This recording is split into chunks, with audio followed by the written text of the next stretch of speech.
기도하겠습니다. 거룩하신 아버지 하나님 감사합니다. 하나님께서 거룩하시니 우리도 거룩하기를 원합니다. 아버지 하나님, 오늘도 복된 날 허락하시고 이제 오후 예배 시간으로 또한 하나님의 생명의 말씀 앞에 앉았사오니 아버지 하나님, 이 모든 생명의 말씀을 듣는 심령들 기억하시고 그 영혼의 생수와 같은 귀한 말씀을 주셔서 하나님께서 내리시는 복을 얻게 하옵소서. 오늘도 생명의 말씀을 주신 아버지 하나님께 감사드리오며 또한 성령님 이 시간서부터 마치는 시간까지 함께하여 주셔서 충만하시고 은혜가 넘치게 하여 주시옵소서. 모든 것 위에 감사드리오며 예수님의 이름으로 감사하며 기도드리옵나이다. 아멘. 오전 예배 시간에 이어서 오후 예배 시간에도 계급 사회인 천국에 대한 다섯 번째 시간에 두 번째 시간으로 생명의 멸류관에 대해서 말씀을 드리도록 하겠습니다. 그러면 생명의 멸류관, 그것이 무엇인가? 야고보라는 사람은 예수님의 육신의 동생이죠. 사도행전 12장 17절에도 나오고 또 야고보서 1장 12절에 보면 야고보서 1장 12절에 시험을 참는 자는 복이 있도다. 이것에 옳다 인정하심을 받은 후에 주께서 자기를 사랑하는 자들에게 약속하신 생명의 멸류관을 얻을 것임이니라. 생명의 멸류관이 나옵니다. 생명의 멸류관. 멸류관은 이 땅에서 주님의 일을 위해 희생과 고난을 당한 것에 대한 보상입니다. 우리가 여기에서도 생각해 볼 것은 이 땅에서 주님의 일을 위해서 희생하고 고난당하는 것이 소금의 역할입니다. 소금. 빛이 아닙니다. 그래서 소금의 역할을 감당하면서 우리가 땀을 흘리고 예수님께서 땀을 흘렸을 때 어떻게 되었다고 그랬습니까? 피방울같이 되더라 했어요. 우리도 그와 같이 땀을 흘리고 물을 짜내듯이 정말 그렇게 고난을 당하고 희생을 당하고 그래야만 보상이 있는 것입니다. 우리 몸을 녹여서 소금 같은 역할을 했을 때 하나님께서 보상을 하신다는 것을 우리가 확실하게 믿어야 됩니다. 야고보서 1장 1절은 바울의 인사와 같죠. 인사입니다. 야고보서 1장 2절에 보면 시험이 나옵니다. 이 시험은 페이라스무스라고 해서 하나님께서 우리의 믿음을 테스트하시기 위해서 곤란한 문제를 주셔서 우리가 기도하고 하나님께 매어 달리고 그럴 때 이 정도의 믿음이 됐구나, 이걸 보시기 위해서 주시는 그러한 테스트입니다. 이것은 무슨 우리의 욕심에 의해서 일어나는 것과 같이 그런 게 아니에요. 또 야고보서 1장 3절에 보면 믿음의 시련이라고 했습니다. 믿음의 시련. 그러니까 어려운 일 당하고 환난을 당할 때 우리가 인내해야 된다는 것이죠. 인내. 그 성령의 9가지 열매 중에 갈라디아서 5장 22절 23절에 보면 우리가 오래 참음과 인내가 나오죠. 그런 인내를 이루어야만 마지막에 가서 우리가 이깁니다. 그 시련을. 그래서 믿음의 시련을 이제 말씀하셨고, 그다음에 1장 4절에 보면 인내를 온전히 이루라 하셨어요. 완전히가 아니고 온전입니다. 그 온전이라고 할 땐 예수님과 같이 인내해야 된다는 거예요. 그냥 이 정도면 완전하지 않아? 그건 아니에요. 예수님과 같이 확실하게 온전히 인내를 이루라. 그래서 천국의 소망을 바라보면서 기뻐하고 찾는 거예요. 그러면 우리는 처음에는 힘들지만 나중에 능히 이길 수 있습니다. 또 야고보서 1장 5절에 보면 지혜가 나옵니다. 천국을 바라보는 지혜죠. 이 땅의 것을 바라보는 것이 아니라 저쪽 나라를 보는 거예요. 영안이 열려서 그 나라를 볼 수 있는 것입니다. 또 1장 6절에는 믿음에 대한 말씀이 나오는데 천국을 바라보면서 생기는 그 믿음, 절대로 의심하거나 다른 생각을 갖지 않고 오직 하나님께서 그 나라에 계시고 우리는 거기 가는 것을 확신을 가지고 믿어야 됩니다. 그리고 예수님을 신뢰해야 됩니다. 세상의 환경을 바라보면 의심할 수밖에 없지만 천국의 소망을 갖고 살면 믿음에 대한 그 요동함이 변치 않습니다. 흔들리지 않습니다. 그러니까 천국을 바라보면서 의심하지 말고 우리가 하나님을 믿고 예수님을 신뢰하는 거예요. 또 1장 8절에는 믿음이 없는 자에 대한 말씀이 나오는데 이 믿음이 없는 자는 두 마음을 품어서 모든 일에 한 길로 가기가 어렵다는 거예요. 정함이 없다는 거예요. 모든 일에 변수가 있고 또 우리 피조물은 변할 수밖에 없는 존재이기 때문에 두 마음을 품게 되고 한 길로 가지를 못해요. 그런데 우리가 그것을 조심해야만 온전한 믿음을 가지고 저쪽 나라를 볼 수 있습니다. 야고보서 1장 9절에서 11절을 보게 되면은 세상의 모든 것들은 다 변하기 때문에 보이는 것, 즉 우리 눈에 보이고 좋아 보이고 이런 것들을 의지하면 안 된다고, 보이지 않는 천국의 소망을 갖고 살아가는 자가 생명의 멸관을 받을 수 있다는 것입니다. 세상을 봐서는 안 됩니다. 지금 세상을 바라보면 악하고 정말 참 하나님의 말씀은 오묘해요. 비열함이 높임을 받을 때 곳곳에서 악인들이 날뛴다고 그랬어요. 참 희한한 말씀이에요. 그런 것들 보면 하나님의 말씀이 한 곳도 틀린 게 없어요.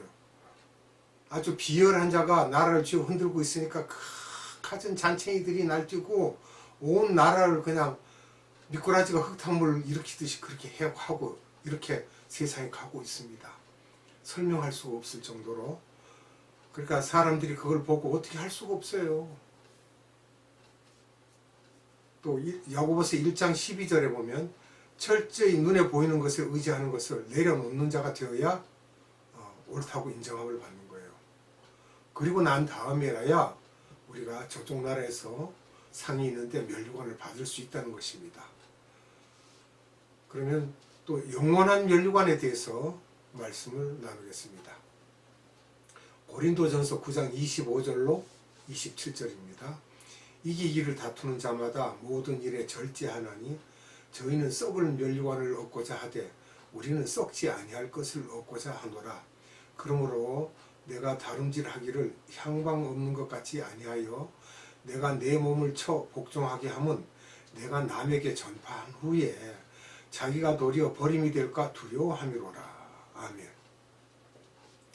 사도 바울의 목적의 뚜렷함을 우리가 볼 수 있습니다. 뭐예요? 모든 일에 절제한다는 거예요. 굉장히 예민해서 절제해야 한다는 것입니다.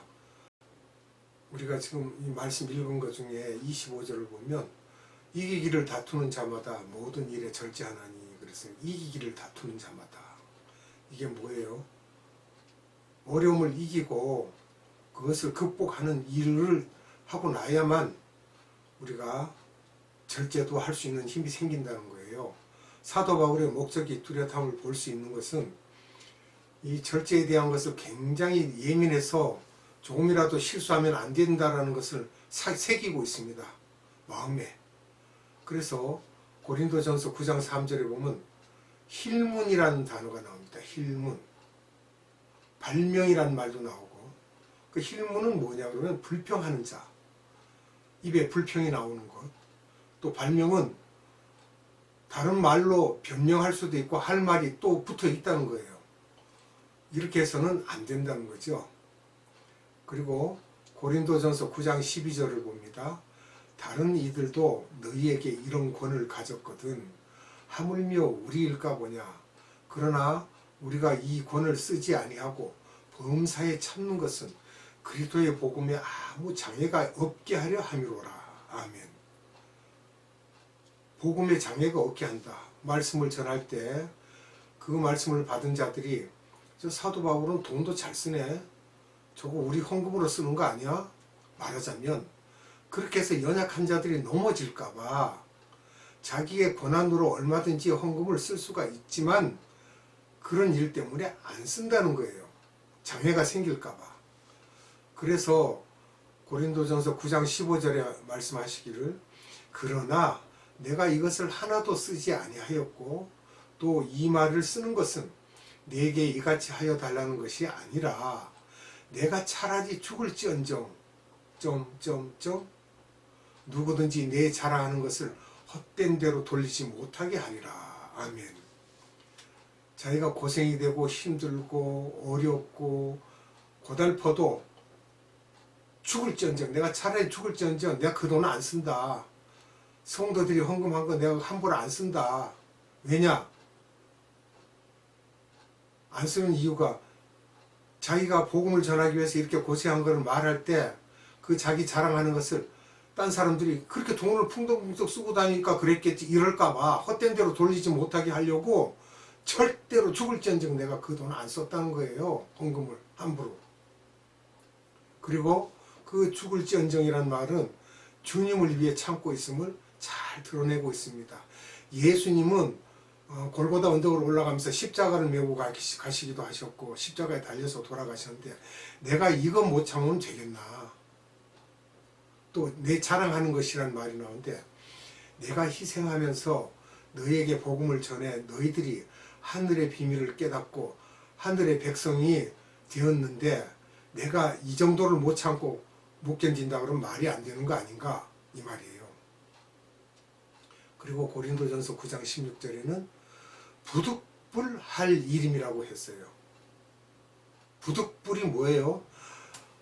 안 할 수 없다는 거예요. 내가 알게 안 할 수는 없다는 거예요. 그래서 해야만 되고 또 다 하고 나서 내가 불이익을 당할까 봐 꼭 해야 된다는 거예요. 그리고 고린도전서 9장 18절에 보면 내 상이라고 했어요. 상. 복음 전할 때 값없이 전하고 내게 있는 돈을 다 쓰지 않은 것은 이후에 저쪽 나라에 가서 받을 상을 생각했다는 것입니다.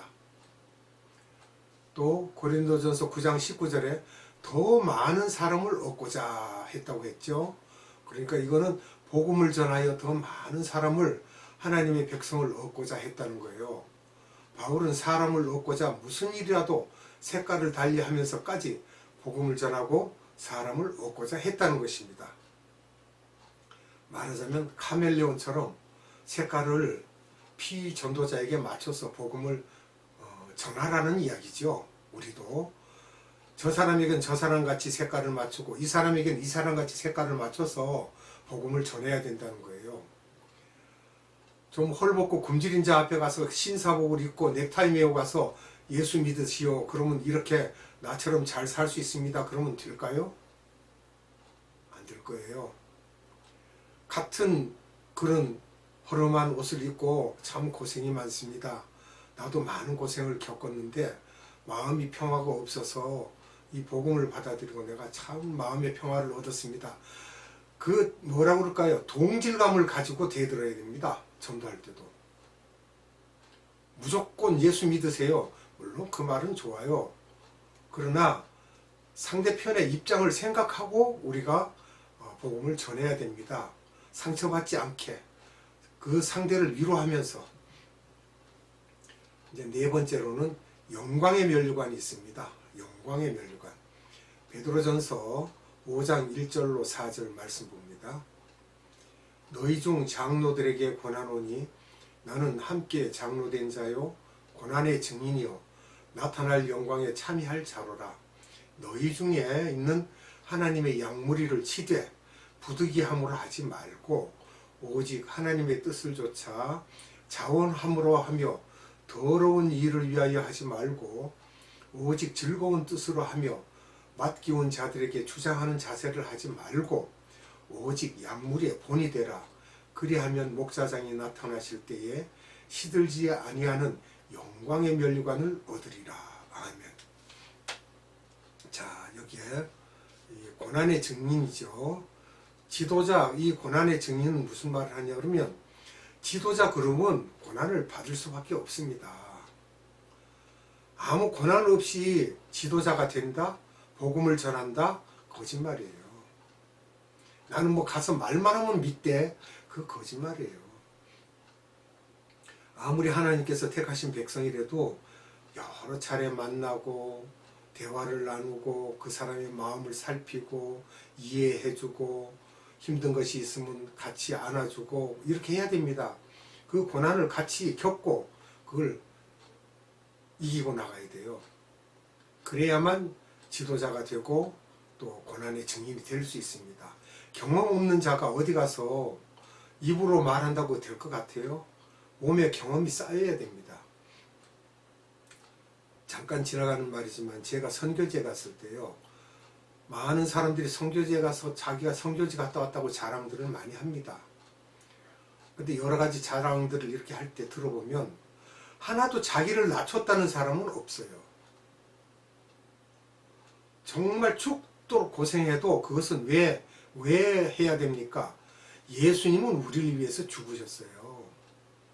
근데 그 잘난 그 선교하면서 그렇게 자랑질을 하고 그건 말이 안 되는 거예요. 그러시면 안 되고요. 오히려 선교지에 가서 본인을 죽이고 오세요. 죽어야 됩니다. 추위도 이겨야 되고 고통도 겪어야 되고 배고픔도 이겨야 되고 여러 가지 어려운 고난을 겪어야 됩니다. 그러면서 자신을 죽이고 그 죽인 자신을 거기서 아예 죽었다 하고 그 다음에 예수님이 하시고자 하는 일을 우리가 행해야 됩니다. 자, 그런 고난이 있습니다. 그리고 양무리를 치되라는 말씀이 나오는데 여기요. 부득이함으로 하지 마라. 또 하나님의 뜻을 쫓아 자원함으로 하라. 이게 자원함으로 하라 그러니까 뭘 자원함으로 하냐. 하나님의 자녀를 복음을 전해서 생산하는데 본인이 전하는 자가 장성한 자가 되면 장성한 자녀를 만들 수가 있습니다. 근데 복음을 전하는 자가 미숙해요. 아직 복음을 완전히 알지를 못하고 미숙한 상태로 복음을 전하면 또 미숙한 자녀를 놓습니다. 그래서 장성한 자의 분량을 가지고 믿음을 가지고 인내를 가지고 그 다음에 고난을 이기고 나가서 전할 때 그 전하는 복음을 받은 자도 장성한 하나님의 자녀로 기를 수가 있고 양육할 수가 있습니다. 그래서 우리가 양무리를 치되 첫 번째는 부득이함으로 하지 마라 하고 두 번째는 하나님의 뜻을 쫓아 자원함으로 하라 했고 그 다음에 세 번째는 더러운 즉 이득이죠.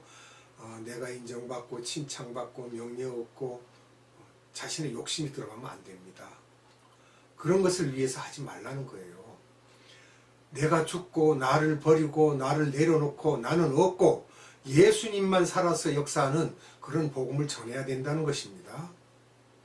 그리고 네 번째는 하되 억지로 하지 말고 즐거운 마음 즐거운 뜻으로 하라는 거예요. 내가 이렇게 하면 주님이 얼마나 기뻐하실까 그런 생각을 좀 하라는 거예요. 그리고 자기를 주장하고 권위를 내세우지 말고 양무리의 본이 되라는 것입니다. 양무리의 본이 돼야지 그렇지 않고 하는 일은 다 자신을 내세우는 일이 됩니다. 다섯 번째는 의의 면류관입니다. 바울의 마지막 유언과 같은 말이죠. AD 68년 로마 감옥에서 기록한 그러한 내용들입니다.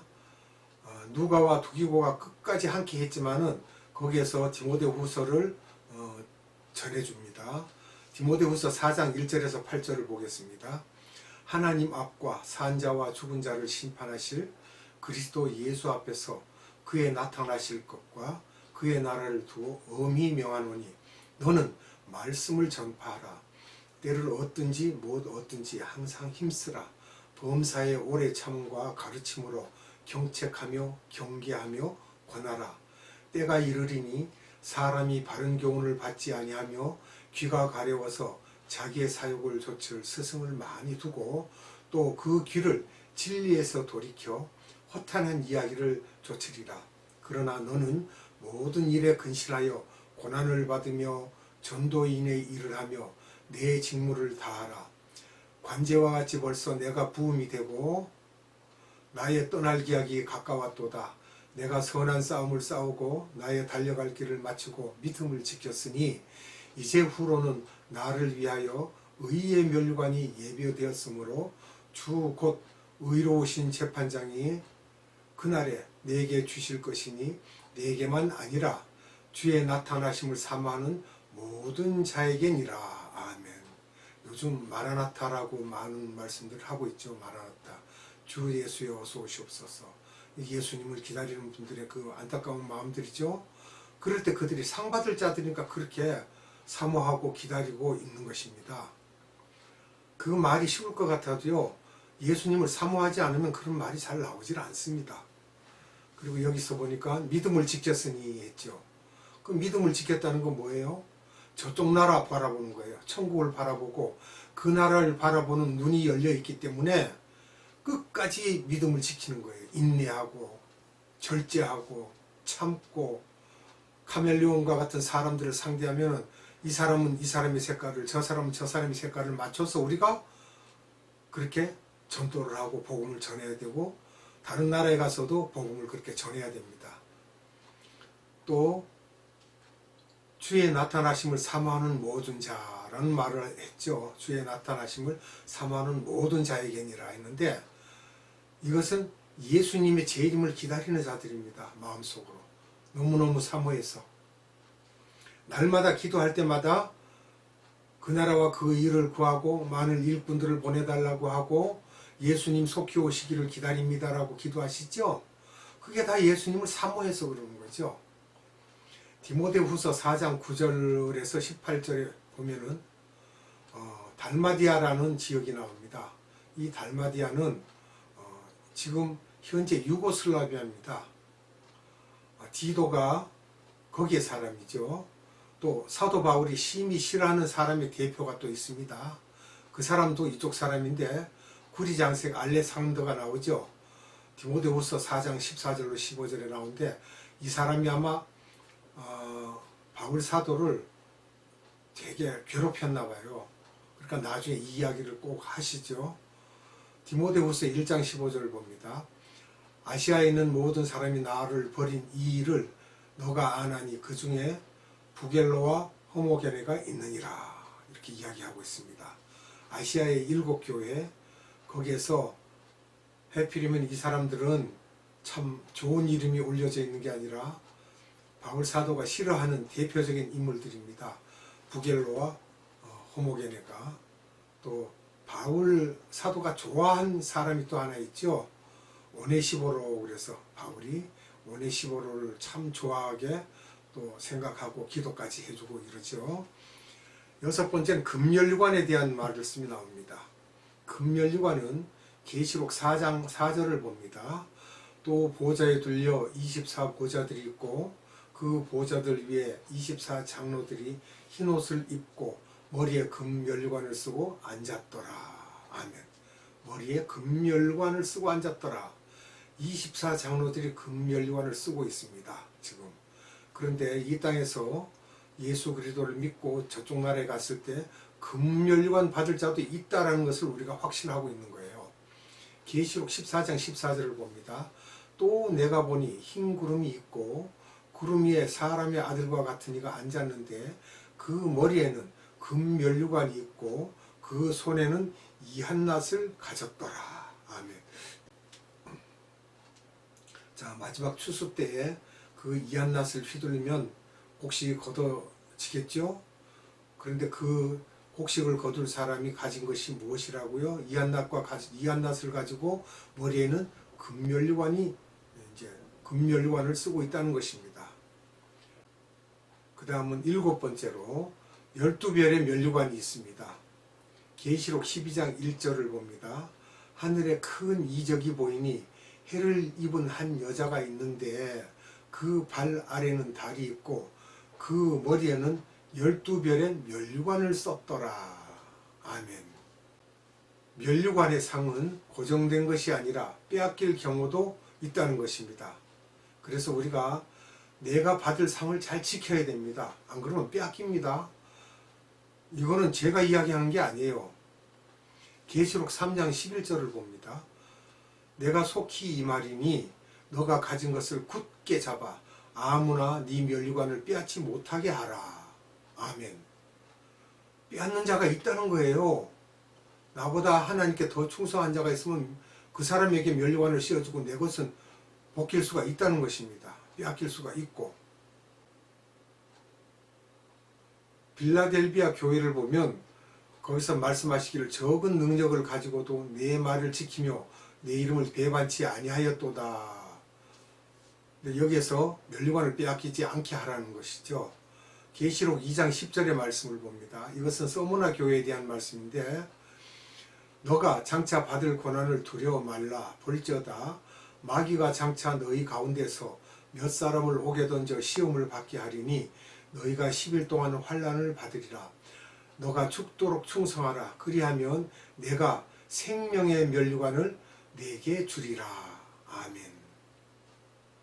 무엇을 한다고요? 죽도록 충성하면 생명의 면류관을 주신다고 되어 있습니다. 제가 잠시요.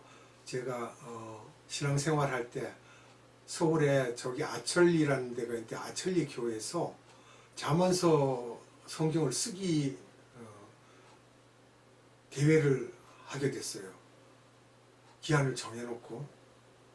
근데 목사님이 거기서 제가 30몇 번을 썼어요. 잠언서를. 근데 썼는데 그 쓴 노트를 이제 제출을 했죠. 다들 되는데 거기에서 도장을 꽝 찍어갖고 생명의 면류관에서 그 도장을 찍어서 주셔서 그럼 말할 수 없이 기뻤죠. 그게 세상 사람들은 그까짓 게 뭐 별거 아니지 그럴지 몰라도 그것은 주의 종이 그것을 보고 확인하고 생명의 면류관이라고 도장을 찍어줬기 때문에 그건 하늘나라에서 상이 있다는 것입니다. 분명하게. 그래서 마태복음 10장 42절을 봅니다.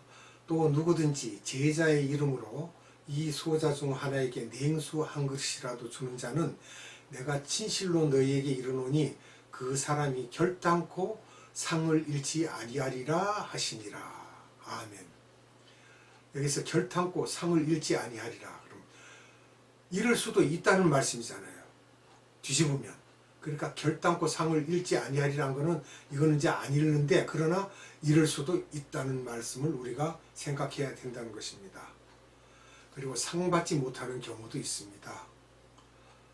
고린도전서 6장 7절에서 11절에 그렇고요. 고린도전서 15장 50절에도 나오고요. 갈라디아서 5장 19절로 21절, 에베소서 5장 3절로 5절, 마태복음 6장 1절로 18절에 이르면 상을 못 받는 경우예요. 근데 상 받는 경우도 또 있습니다. 마태복음 16장 27절, 히브리서 11장 6절, 계시록 22장 12절. 이러한 내용들은 상을 받을 수 있는 내용들입니다.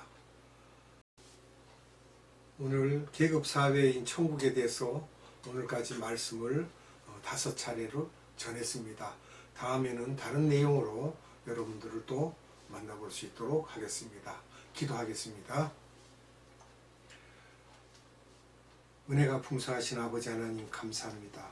오늘도 하나님께서 우리를 사랑하셔서 계급사회인 천국에 대해서 20가지가 넘도록 우리가 살펴보았고 또한 우리가 이 다음에 하나님 나라에 가서 받을 상 중에 면류관에 대해서도 살펴보았습니다. 하나님 이렇게 생명의 양식을 우리에게 주심을 감사드립니다. 우리가 늘 하나님 앞에 나와서 복을 받기를 원하는데 그 복이 바로 영생하는 양식임을 우리가 기억하게 하시고 우리가 그 말씀을 받을 때마다 영생하는 복을 받았다는 것을 우리가 또한 알게 하여 주심을 감사드립니다. 아버지 하나님 오늘도 이 땅에서 드려지는 모든 예배에 감사와 찬양과 기도와 존귀와 힘과 권세와 권능과 영광을 받으시옵소서. 이 땅에 다시 오실 우리 구주 예수 그리스도 이름으로 감사하며 기도드리옵나이다. 아멘. 주님 가르쳐준 기도로 예배를 마치도록 하겠습니다. 하늘에 계신 우리 아버지, 아버지의 이름을 거룩하게 하시며 아버지의 나라가 오게 하시며 아버지의 뜻이 하늘에서와 같이 땅에서도 이루어지게 하소서. 오늘 우리에게 일용할 양식을 주시고 우리가 우리에게 잘못한 사람을 용서하여 준 것 같이 우리 죄를 용서하여 주시고 우리를 시험에 빠지지 않게 하시고 악에서 구하소서.